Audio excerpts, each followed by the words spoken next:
Bienvenue dans cette nouvelle édition du 12-15. Au sommaire de l'actualité.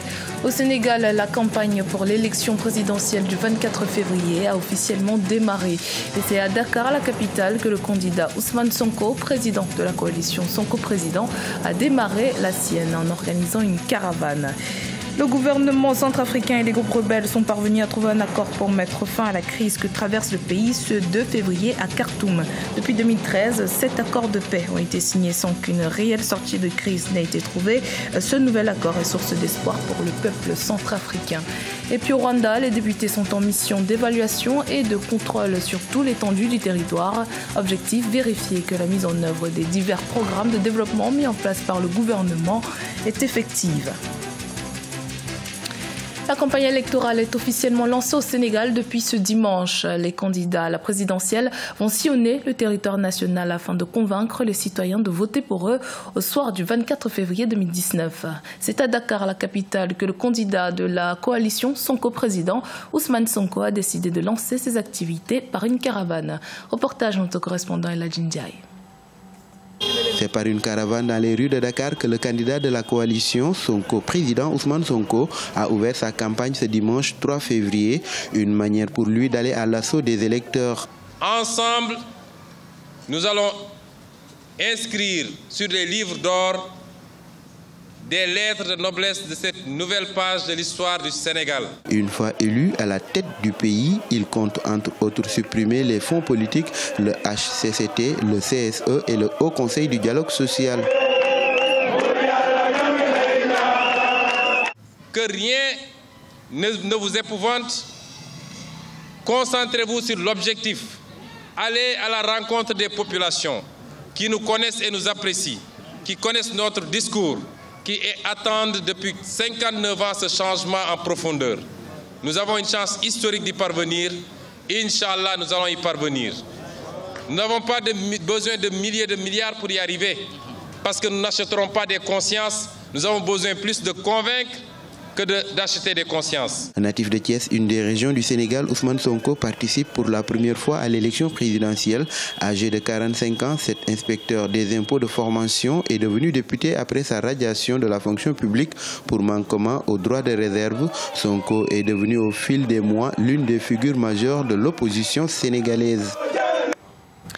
En République démocratique du Congo, le nouveau président Félix Tshisekedi prend ses marques. Après une série de réunions à Kinshasa, il va entamer ce mardi 5 février une mini-tournée sous-régionale. Mardi, il se rendra à Luanda pour un entretien avec son homologue angolais João Lourenço. Mercredi, c'est un entretien avec son homologue Uhuru Kenyatta qui est prévu à Nairobi. Son programme prévoit comme point de chute Brazzaville avec un échange avec le président Denis Sassou Nguesso. La rencontre de Khartoum au Soudan visant à ramener la paix en Centrafrique s'est conclue sur une note positive. Samedi 2 février, un accord de paix a été trouvé entre le gouvernement centrafricain et 14 groupes armés. Les négociations qui ont eu lieu sous l'égide de l'Union africaine sont en cours de peaufinement selon Smaïl Chargui, le commissaire de l'Union africaine à la paix et la sécurité. Les précisions de Nelly Bessa. Les pourparlers de Khartoum, entamés le 24 janvier 2019 entre le gouvernement centrafricain et 14 groupes armés, ont abouti à un accord de paix. Un consensus qui s'inscrit sur la voie de la réconciliation, la concorde et du développement du peuple centrafricain. Dans le détail, le gouvernement a refusé une amnistie des chefs de guerre, dont plusieurs sont sous sanctions onusiennes. Les groupes armés, par ailleurs, ont demandé un gouvernement de sortie de crise élargi aux groupes armés, à l'opposition et à la société civile. La notion de gouvernement d'union nationale a été substituée par le gouvernement inclusif. De quel gouvernement parlons-nous? Dans le gouvernement, il y a déjà les Sénégalais qui, depuis 2 ans, gouvernent avec les autorités élues. Aujourd'hui, même si l'amnistie doit être accordée, il faut passer par l'Assemblée. Pour les spécialistes, l'accord de paix trouvé à Khartoum est un consensus à minima qui ne traite pas des vrais obstacles à la paix durable en Centrafrique. Les protagonistes devraient plutôt s'appesantir sur la gestion de 90% du territoire par les groupes armés, les réfugiés engendrés par la crise et la mise en place de couloirs humanitaires dans les zones sous gestion des rebelles, facilitant ainsi le travail des humanitaires. C'est plutôt un accord qui est basé sur un jeu de mots. Mots avec M-A-U-X. Cet accord ne parle pas d'amnistie, mais plutôt de non-poursuite, ne parle pas de désarmement en tant que tel, mais plutôt de patrouille mixte. Pour le moment, je crois que la majorité des Centrafricains restent sur leur faim. S'il est ratifié dans les prochains jours, l'accord de paix de Khartoum sera le 8e accord que connaît la Centrafrique depuis le début du conflit en 2013. Selon les observateurs, le contenu et la mise en application de cet accord de paix seront observés par les populations, la société civile, le gouvernement et les 14 groupes armés. Dans l'actualité également, après 2 ans de régime d'austérité, 15% des primes et indemnités des fonctionnaires tchadiens ont été rétablis sur leur salaire du mois de janvier 2019. Elles avaient été coupées par le gouvernement pour lutter contre la crise économique qui handicape le pays depuis la chute des cours du prix du pétrole. Cette mesure d'austérité avait déclenché une grève générale, résultant à un accord signé avec le gouvernement le 26 octobre 2018. Si l'Union des syndicats du Tchad salue l'application de cet accord, il rappelle que l'audit des diplômes, un autre point de l'accord, doit encore être mené à terme. Depuis un mois, les députés rwandais effectuent des visites dans tous les villages du territoire pour évaluer la mise en œuvre des programmes de développement mis en place par le gouvernement. Il s'agit principalement de voir si les citoyens ont accès aux services de santé, de l'eau potable, de l'électricité ou encore si les enfants sont scolarisés. Les parlementaires tiennent également des réunions avec la population pour recevoir leurs doléances. Reportage de notre correspondant Fratenda Kiaisenga.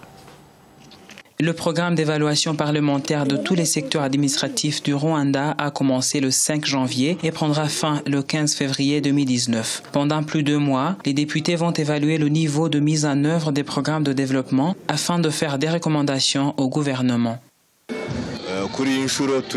Cette fois-ci, nous visitons les centres de commerce. Nous voulons savoir s'il y a toutes les infrastructures nécessaires pour permettre aux citoyens d'accéder aux services bancaires, par exemple, ou si la technologie est utilisée dans l'octroi des services, mais principalement si les règles d'hygiène sont respectées et s'il y a des centres de santé.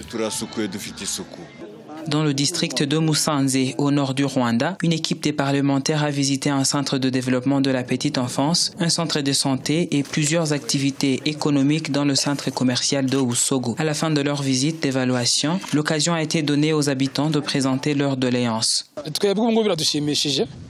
Nous sommes très contents de recevoir nos députés. Moi, je n'avais jamais vu ça. Cela nous encourage de voir nos dirigeants nous approcher. Par exemple, nous avons ici un problème d'érosion causé par une mauvaise canalisation de l'eau de pluie qui vient des montagnes et il y a une solution à ça.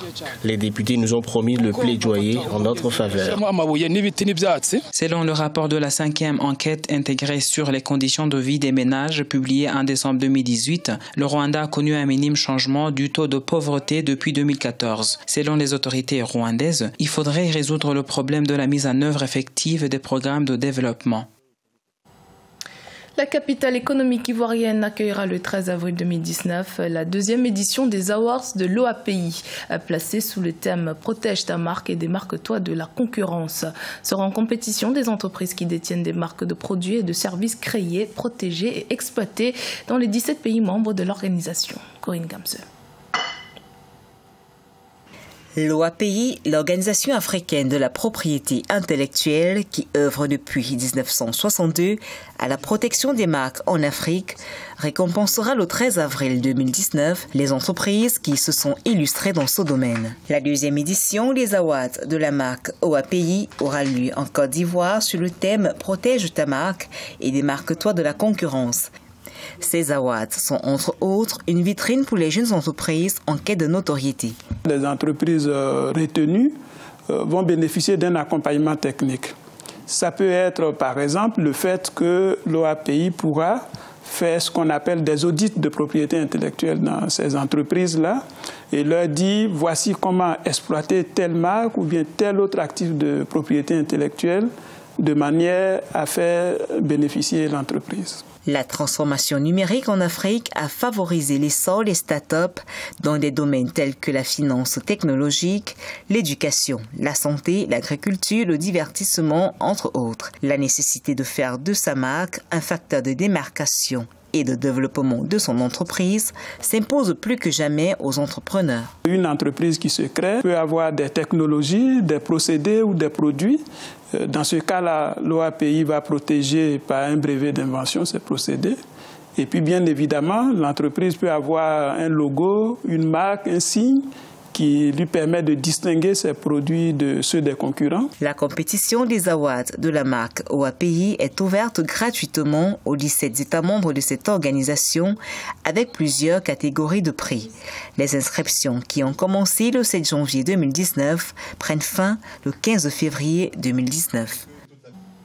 C'était le journal de la rédaction. Merci de votre fidélité. Dans un instant, une nouvelle édition de l'actualité sur Africa 24.